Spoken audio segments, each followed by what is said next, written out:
In the early hours of June 22, 1941, an unprecedented force of 3,300 German tanks stormed across the Soviet frontier, marking the beginning of Operation Barbarossa. Over the next 6 months, the Soviet Red Army suffered a devastating loss of more than 20,000 armored vehicles. For every German Panzer committed to the invasion, 6 Soviet tanks were annihilated. This catastrophic disparity wasn't due to inferior Soviet tank designs, but rather the systematic obliteration of anti-tank defenses before Soviet commanders could even react. The primary Soviet anti-tank weapon of 1941, the 45mm Model 1937 gun, was woefully inadequate against the evolving German armor. Its armor-piercing shells could only penetrate 38mm of rolled homogeneous armor at 500 meters. While this was sufficient against early Panzer III variants with 30mm frontal plates, it proved useless against the up-armored Panzer III Ausf J, which entered service in March 1941 with 50mm frontal protection.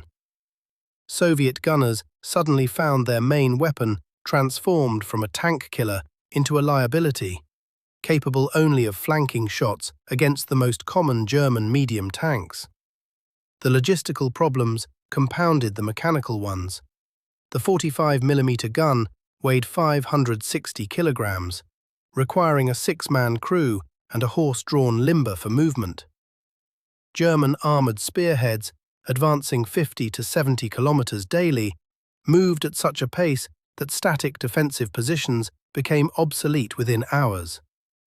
Panzer divisions bypassed strongpoints, leaving towed guns stranded in defensive lines that no longer aligned with the actual front.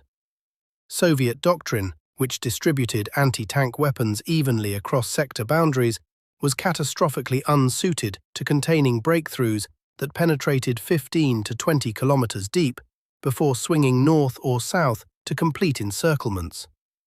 The twin pockets at Minsk eliminated approximately 420,000 Soviet troops by July 9, 1941, including dozens of anti-tank battalions whose guns remained hitched to transport vehicles when the trap closed. At Kiev, 665,000 soldiers surrendered in September, with the Wehrmacht capturing 884 tanks and 3,718 artillery pieces, weapons abandoned due to fuel exhaustion. German Panzer Group II reported encountering only minimal organized anti-tank resistance during their advance from Smolensk to Bryansk, despite Soviet defensive preparations beginning in August. If you're fascinated by how wars are truly decided by logistics, mathematics, weaponry, and doctrine, make sure to subscribe and turn on notifications. Let's continue. Vasily Degtyaryov received his design brief at his Kovrov workshop in the early fall of 1941, just weeks after the Kiev encirclement. The Soviet government had formally adopted the 14.5mm anti-tank rifle concept on August 29, commissioning both Degtyaryov and Sergei Simonov to develop competing designs simultaneously, a testament to the desperate situation. The specifications arrived on a single sheet.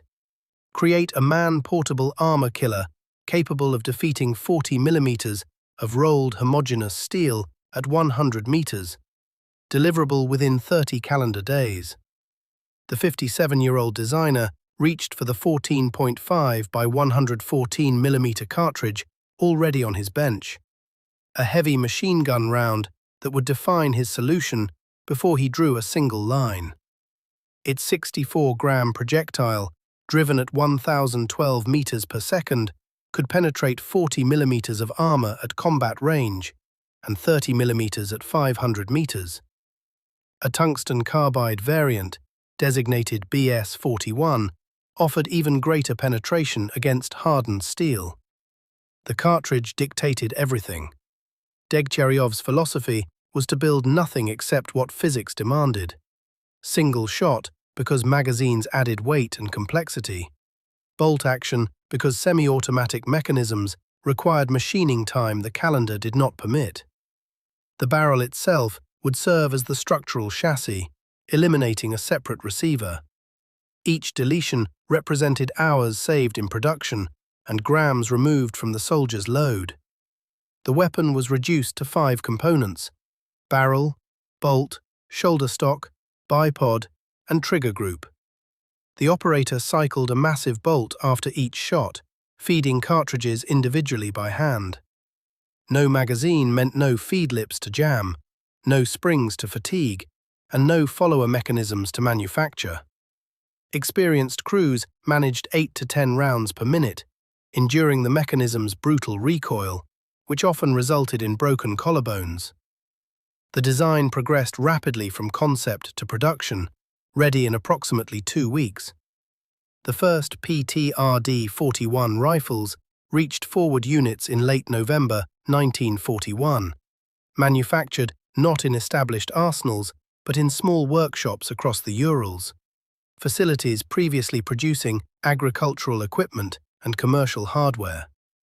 By December 31st, this dispersed production delivered 17,700 units despite operating for only 7 weeks. The 1942 surge raised output to 184,000 rifles, with 53 completed daily.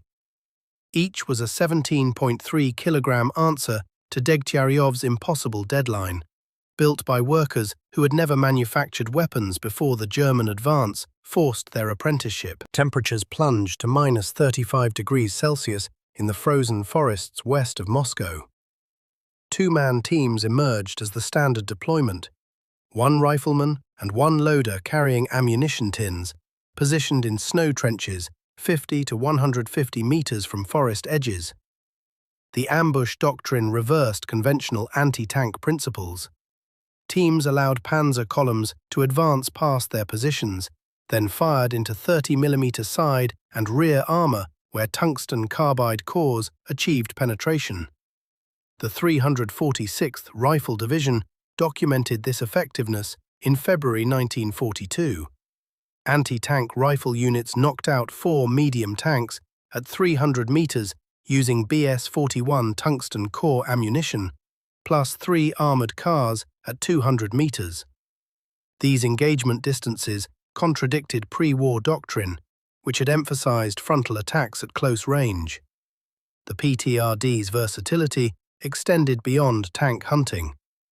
The 14.5mm rounds penetrated log bunker walls and concrete observation posts that standard infantry weapons couldn't defeat.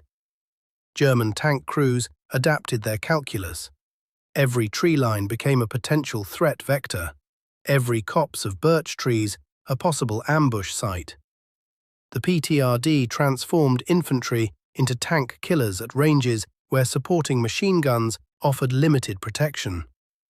Radio intercepts from Panzer Group 4 revealed increased fuel consumption as columns avoided forest roads, taking longer routes across open terrain where ambush teams couldn't approach undetected. By February 1942, the PTRD had proven its doctrine: let armor enter the kill zone, strike from concealment, and vanish into winter forests before retaliation arrived. Germany's response came in early 1943. Workshops began welding Schürzen, or side skirts, onto Panzer III and IV hulls. 5mm steel plates mounted 150mm from the hull armor, specifically addressing 14.5mm rounds penetrating side plates at under 300 meters. By March, new production tanks rolled off lines with Schürzen pre-installed. The economic asymmetry was grotesque. Each retrofit added 450 kilograms and 8 to 12 hours of workshop time. Retrofitting roughly 1,400 Eastern Front tanks required over 630 metric tons of steel plate. The Wehrmacht diverted production capacity, rail transport, and field workshops to defend against a weapon the Soviets manufactured for 150 rubles, the cost of binoculars. The 184,000 rifles produced in 1942 represented a fraction of Soviet steel output, yet forced German industry to retrofit its entire armored fleet. The Red Army embedded anti-tank rifles into every rifle division by September 1942. The 62nd Army at Stalingrad fielded 27 divisions, each containing 54 to 81 of these weapons. A single rifle corps could deploy over 200 anti-tank rifles across its frontage, creating overlapping kill zones that forced German armor into predictable corridors. When Tiger I tanks arrived at Leningrad and Panthers appeared at Kursk, the PTRD became obsolete against frontal heavy armor. The Tiger's 100mm glacis exceeded penetration at any range. But the war wasn't fought only by Tigers. Soviet battalions shifted their focus to secondary vehicles. SDKFZ 251 half-tracks, protected by just 14.5mm armor. Opel Blitz supply trucks, fuel bowsers, and prime movers. These support elements constituted 60 to 70% of German mechanized formations. The weapon that couldn't kill a Tiger could gut the logistics that kept Tigers fighting. The final arithmetic tells the story. Germany produced 1,347 Tiger I tanks, each requiring approximately 300,000 man-hours. The Soviet Union built over 400,000 PTRDs, each taking roughly 30 man-hours. Germany built perfection. The Soviets built enough. Operation Bagration, June 1944. Red Army formations with embedded PTRD sections advanced across a 450-kilometer front, engaging half-tracks and reconnaissance vehicles at crossroads and forest junctions as Army Group Center collapsed. The rifles prevented German commanders from consolidating defensive hedgehogs during pocket reductions. 28 divisions were destroyed, resulting in 350,000 casualties in 5 weeks. The PTRD contributed not through Tiger kills, but through the systematic degradation of German tactical mobility. The 14.5 by 114mm cartridge outlived its platform. The KPV heavy machine gun adopted it in 1949. Chinese variants fired it at Chosin Reservoir. Vietnamese ZPU-4 mounts defended Hanoi against rolling thunder. Afghan Mujahideen employed captured systems along the Salang Highway.